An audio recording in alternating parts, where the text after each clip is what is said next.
जब हम जागरूक होकर चीज़ों को देश में और दुनिया में देखते हैं तो जो छोटी छोटी चीज़ें हैं वो बड़े भयावह रूप में दिखाई देती हैं। जैसे अगर हम एक उदाहरण लें चाय पीने का, जो हम सब आपस में और अलग अलग रोज पीते हैं कमोबेश।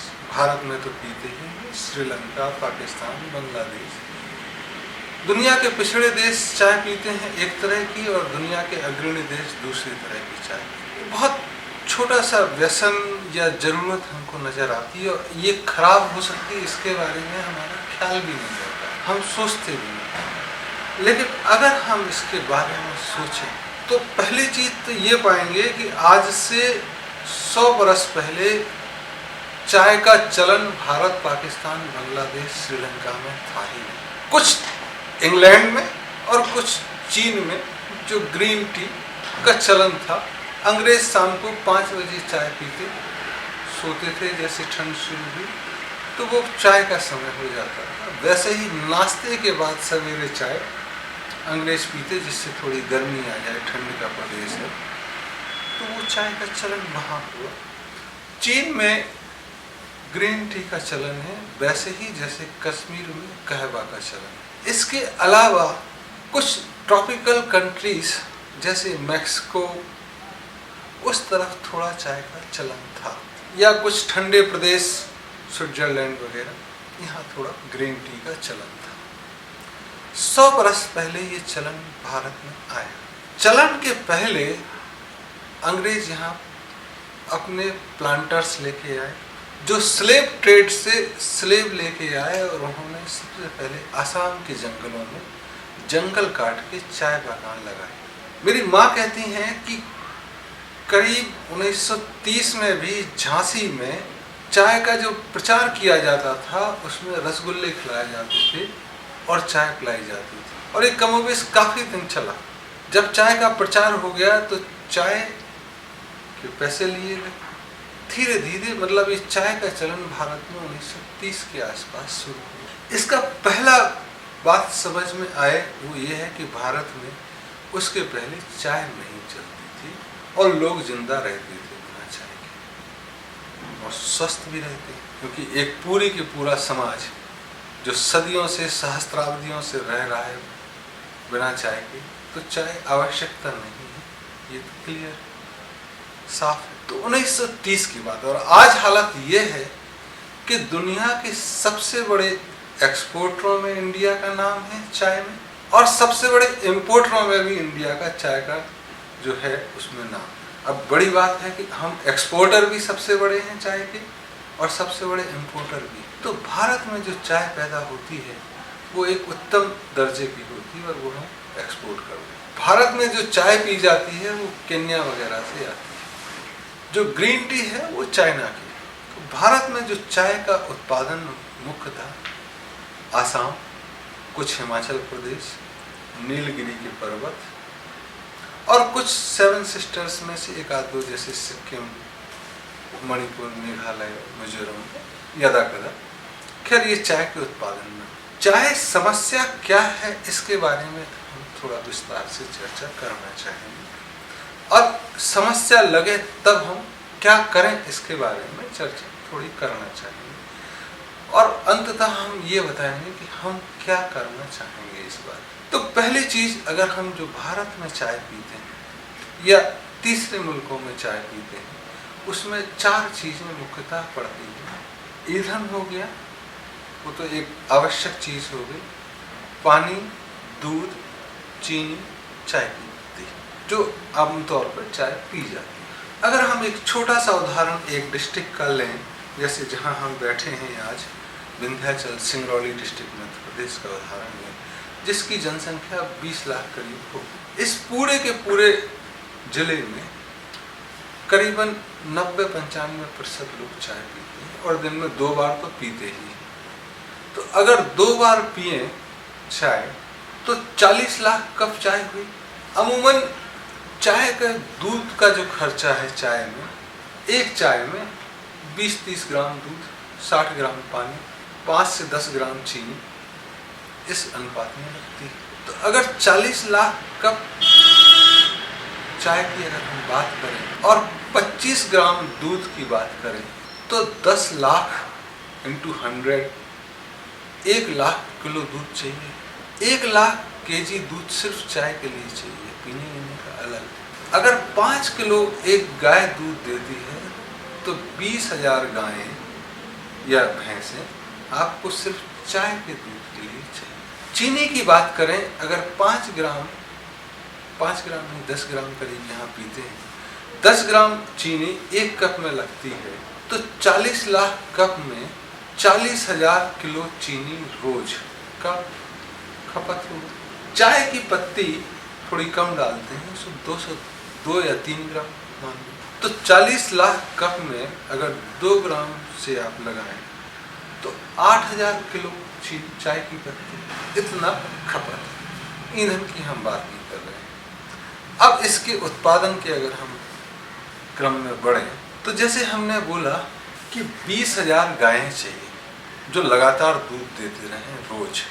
अब 20,000 गायें दूध लगातार देते रहें, इसका मतलब कुछ गायें गर्भवती होंगी, वो दूध नहीं देंगी, तो आपको दुगनी संख्या चाहिए। अगर हम गायों के और भैंसों के दुग्ध उत्पादन के देखें तो भारत में बड़ी अजीब चीज़ है कि हम सबसे ज़्यादा मिल्क प्रोड्यूसिंग कंट्री में हैं।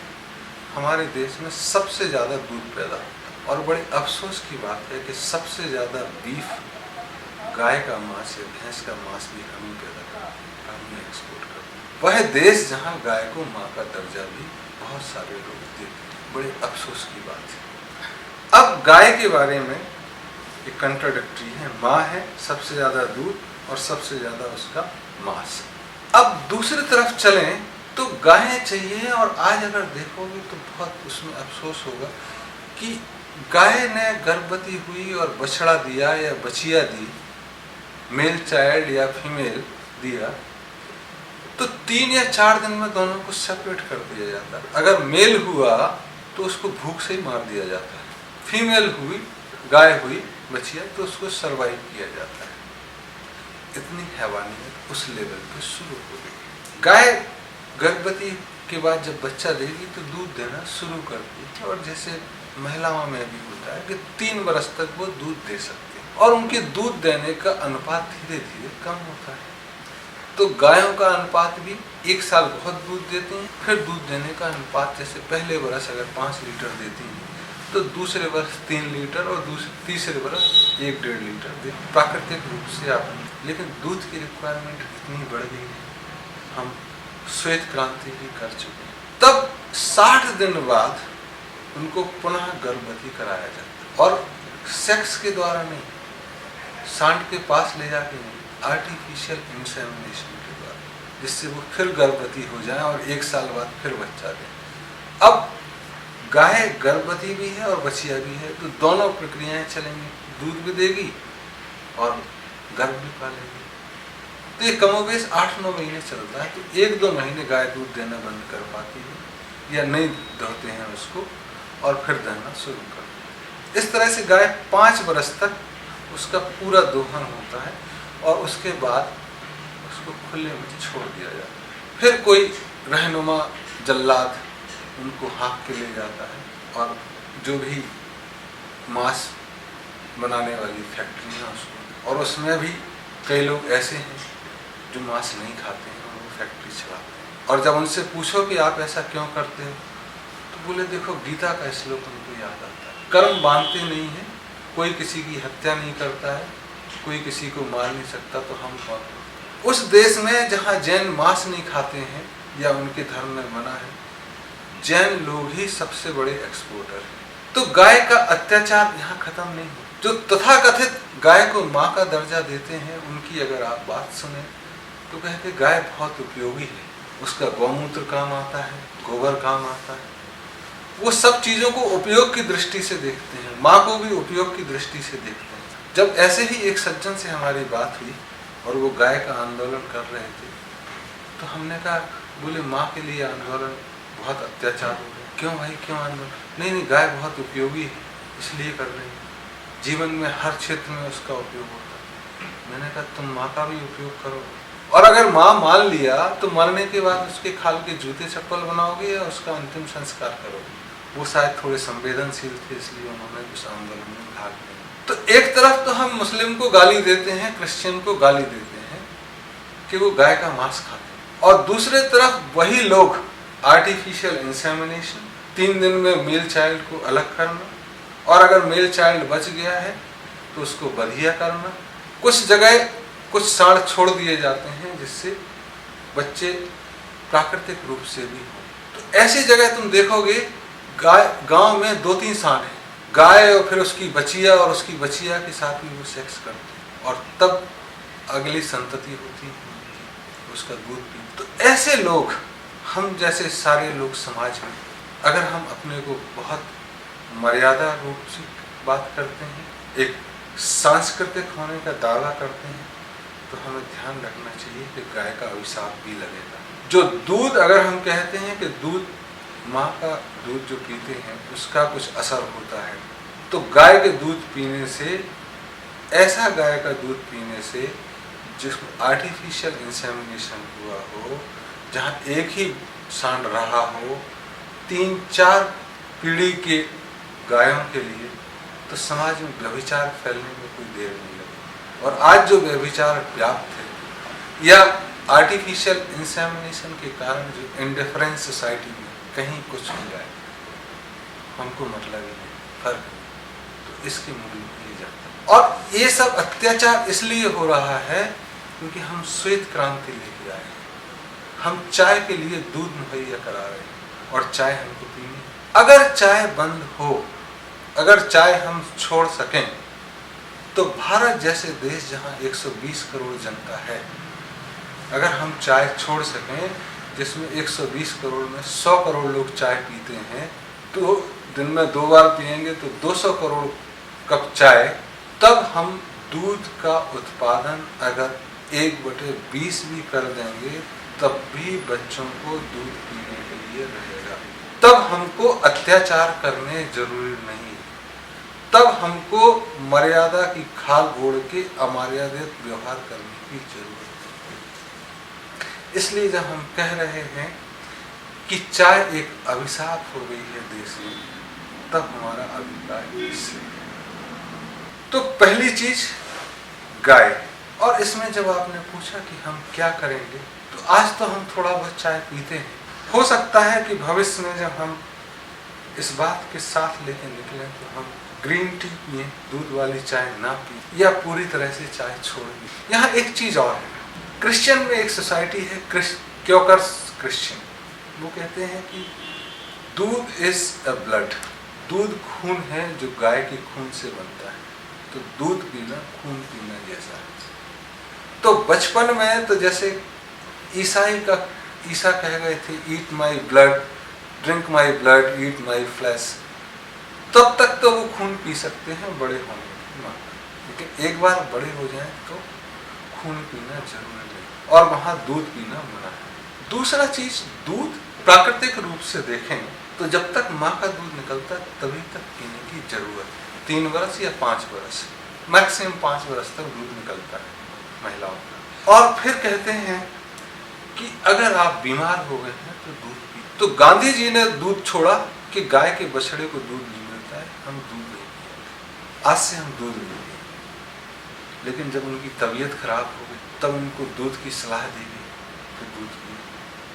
तो गांधी जी ने कहा, हम तो बोल दिए कि गाय के बछड़े को दूध पीना से रोकना है, हमारा दूध पीना, तो उनको भरमा दिया लोगों ने। आप तो गाय की कसम खाए हैं ना, बकरी की तो नहीं खाए ना, बकरी का दूध पियो। अरे भाई, बकरी का भी तो बच्चा होगा। तो ऐसी फालतू की कस्में ना हम खाएंगे, ना हम अपने देशवासियों से आग्रह करें। हम सिर्फ इतना खुद के लिए सोचते हैं कि अगर हम बीमार हुए और कोई गाय या कोई बकरी देने में समर्थ हुई, चाय हम बिना दूध के पीना शुरू कर दिए आज से। ग्रीन टी कब तक पिएंगे, वो थोड़ा समय हमको इस चाय के जो पिछले 15-20 वर्षों से है उसकी आदत से निकलने लगेगा, तब तक ही जारी है। अब दूसरा बात पे आते हैं। गाय जब दूध देना बंद कर दें तो जो लोग उनको खुले में छोड़ देते हैं। वैसे तो आजकल लोग चारा खाने, कीचड़ खाने खुले में छोड़ देते हैं, शाम को दूध दह लिया और फिर छोड़ दिया। लेकिन काफ़ी लोग उनको दूध जब देना बंद कर दें तभी खुले में छोड़ दें। तब अगर कोई व्यक्ति जिम्मेदारी पूरी नहीं कर सकता है तो ये जिम्मेदारी सामूहिक। तो जैसे समाज में हम चर्चा किए, संन्यास आश्रम होना चाहिए और धर्म उसकी जिम्मेदारी निभाए। तो मंदिरों, मस्जिदों, गुरुद्वारों, चर्चों, जिनके दूध आपने पिया है बड़े हो, उनकी सामूहिक, माँ घर में हो बाहर हो, संन्यास आश्रम हो, अपने रहने की कीमत तो वैसे भी देती है और उससे ज़्यादा आशीर्वाद भी। तो व्यवसायी ना बने, लेकिन हाँ तब भी गाय का गौमूत्र उसके रहने की कीमत से कहीं ज़्यादा मिल ही जाता है। तो फिर अंत में गाय के विषय में समाप्त करूँगा, उसको पूरा कर दूँगा। गाय पे अत्याचार चाय के कारण बड़ा है और बहुत बड़ा है। तो अगर हम चाय छोड़ने की सोचेंगे तो स्वतः अत्याचार कम हो।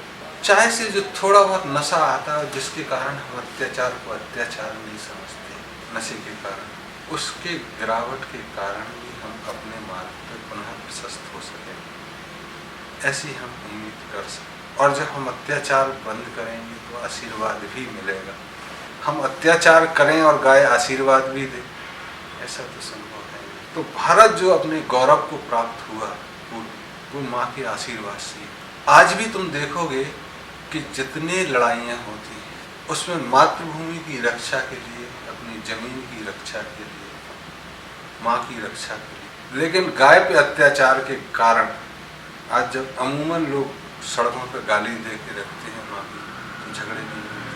तो ये गिरावट का दौर कहा जा सकता। तो अगर सम्मान बरकरार रखना है, गौरव पुनः स्थापित करना है, तो चाय बंद करनी होगी। तब जाके हम गाय के सम्मान में, नंदी के सम्मान में, मातृभूमि की, माँ की इच्छा, रक्षा का सम्मान कर सकते।